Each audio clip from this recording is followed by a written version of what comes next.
Welcome back to the channel. Today I'm going to be messing with my grandma's Lexus.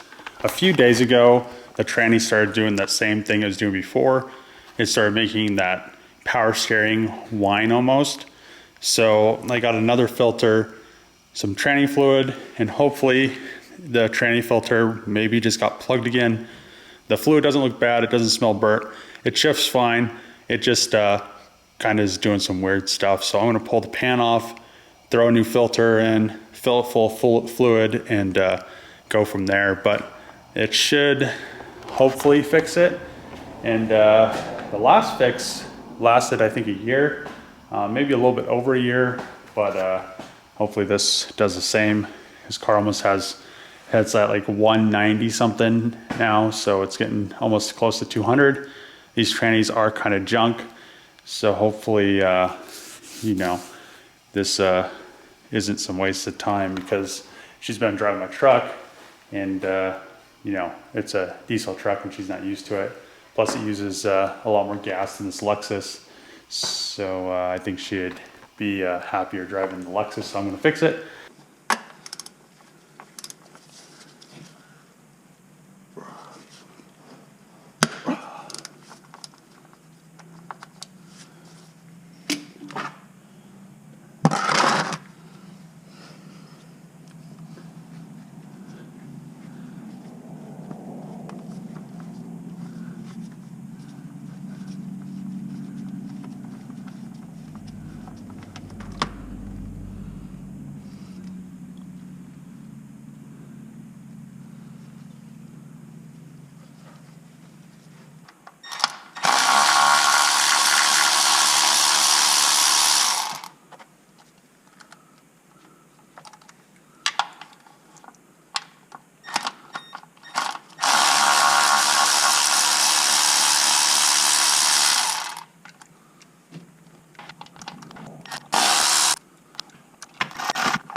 Pulled the pan off and the fluid is definitely darker than new.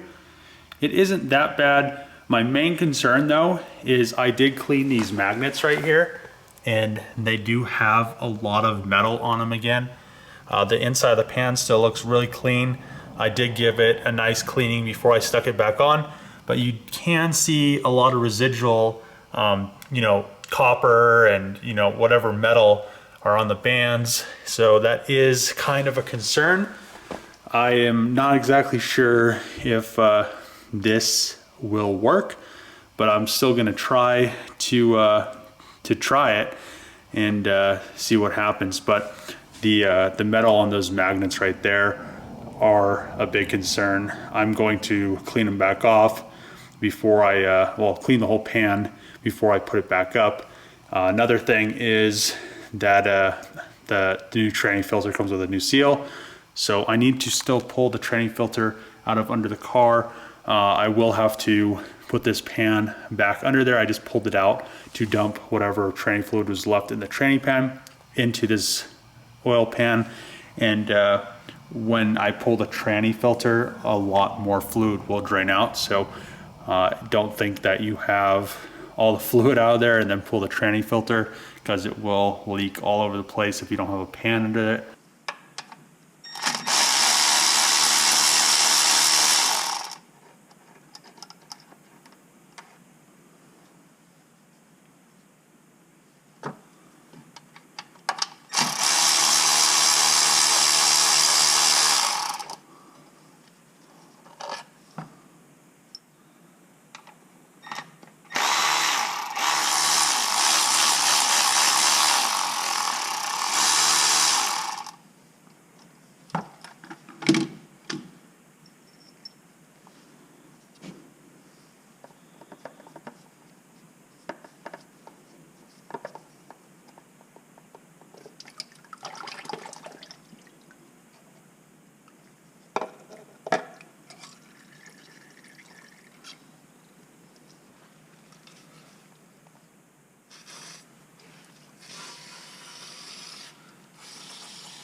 pan, and the magnets are now clean.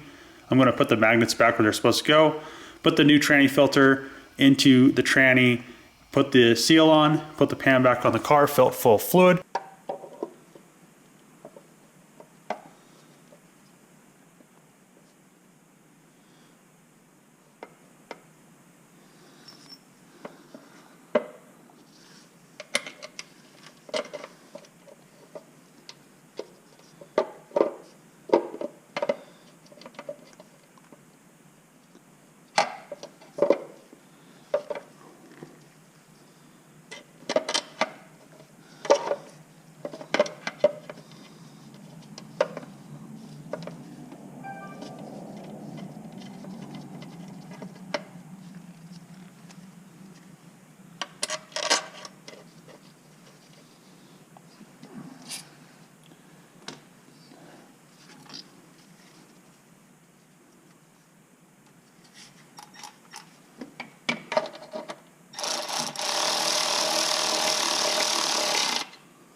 There was a lot of metal, so I am kind of skeptical that this fix is going to work again.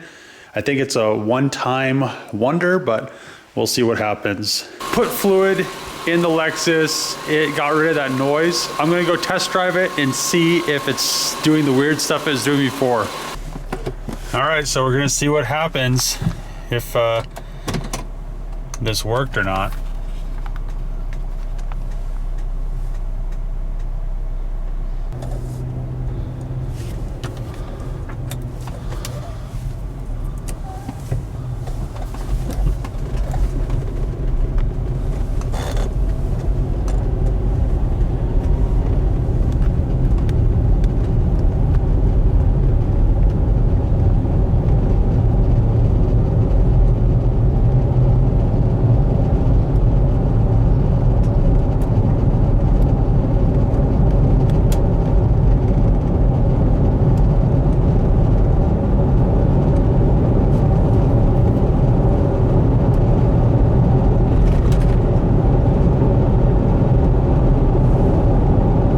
So good. I've been driving around the block and it is shifting fine, going from a dead stop.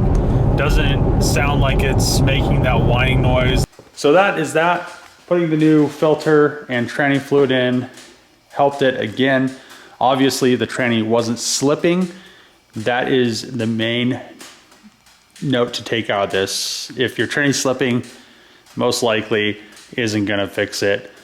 The issue with this was the pump was whining, and I think it was getting some cavitation because I believe the filter got clogged again, all that metal that I showed you before. So now fixing the 6 liter, or hopefully fixing the 6 liter. I've driven this thing all over the country. I've never had an issue, but a few days ago my grandma was driving this thing and it started leaking coolant. So I haven't had any issues with my 6 liter for 50,000 miles, and all of a sudden it started leaking coolant. Looks like the EGR bypass is actually leaking. So I'm not exactly sure if it's the O-ring, or I've seen some things on the internet that these things have porosity issues where they start leaking out of a hole in the casting. The only way to find out is to pull it off and see, and put some air pressure through it in some water and see if there's any, air bubbles or anything like that. So it won't let me fully take that EGR bypass off because it is a single piece of metal. That's the one reason I got it, because I didn't want it to leak, and now it leaks, but now I can't take it off because I could have got a cheap eBay kit and I would have been able to replace it. I don't know, it's just kind of a pain. So what I'm gonna have to do is pull the intake manifold. So forgot I needed to come over to Ford. I need to get some intake manifold gaskets for the 6-liter. Got the intake gaskets I need, so now I could do what I need to do to the 6-liter and fix that coolant leak. So what I'm gonna do is disconnect the batteries, pull the serpentine belt off, pull the alternator off, pull this intake pipe off, and then I should be able to, I'll also pull this charge pipe off, and then I should be able to get to all the bolts. So I got the battery and everything disconnected, the alternator's off, all the piping for the turbo's off. I had to pull the clamp for the downpipe because there's a bolt underneath it, so it needs the ability to kind of lift that bolt up as I pull the intake manifold out. I was kind of worried about this turbocharger because I didn't know if it was going bad or if it was just getting old. And it was new when I did the bulletproofing, and it still, feels good. And I don't think it'll have any issues with the turbocharger, so that is a plus. After quite a bit of time of tearing everything apart, I finally got this thing out. It's kind of a bad design. One thing about this is I looked online and it seemed like a lot of people were having issues with the castings, having porosity issues. And I'm not exactly sure, but down here on the base, don't mind my pry marks from my screwdriver, but on the base it kind of looks like it has like a crack. I'm gonna go take this and pressure test it. So I'll plug both ends, put pressure on it, and put in some water and see if it actually blows bubbles out, if there's any cracks. If not, it was most likely this O-ring. This O-ring was new when I put it in, but it could have just deteriorated over time. I have a new set of O-rings and gaskets and everything for this, but I just want to make sure I'm not going to throw gaskets on it and O-rings and then the casting on that is bad and I'm still going to have a leaking issue. So I'm going to go do that. Pretty much just going to leave this how it is for today. By the time I get back, it will be getting dark and it'll be getting too cold. It's already pretty cold. But another issue is, I want to make sure the intake gaskets aren't going to be bad. So I may slip in the new intake gaskets. One issue with this is to pull the intake manifold, I would have to pull this whole wiring harness and the oil and fuel filter bodies. So I don't want to do that. So most likely I can lift this up high enough to slip gaskets in. Damn, this 6-liter up here is blown up. It's just like white smoking, cheeching hard. Just blown up 6-liter. So pressurize this, and as you can see right there, it wasn't noticeable earlier until I saw bubbles actually coming out of it. That right there is a crack. I guess it probably has some stress on it because this might be misaligned or something. And also the O-ring is flat on one side, so it may just be an issue with misalignment on this EGR delete. This is the IPR research delete bypass for the EGR cooler on the 6-liter, but I mean, I put a freeze plug in it and it was kind of sketchy because a few times it shot out. So I was definitely pressurizing this pretty well, and it's kind of disappointing that it's leaking because now I have to see if they're gonna replace it or what they're gonna do about it, because this shouldn't technically crack and go bad after only like 50,000 miles, which is kind of a pain because I had to pull the intake manifold and do a bunch of stuff to get this thing off, which now I have to wait to see what they're going to do, and then also if I get a replacement one, I'll have to wait for that to come. So kind of a pain. Just got over here at Novus, gonna see what they're gonna charge me to put a windshield in, because this one has a lot of cracks in it. But I need to order it. I don't want to take the windshield out until you know, the tags expire, because the sticker's in the windshield. And I do want to get it replaced though, because of the cracks and everything. So let's get this thing ordered. Just finished ordering the windshield. It will be in Monday, so maybe sometime next week I will be able to have the windshield in the truck replaced.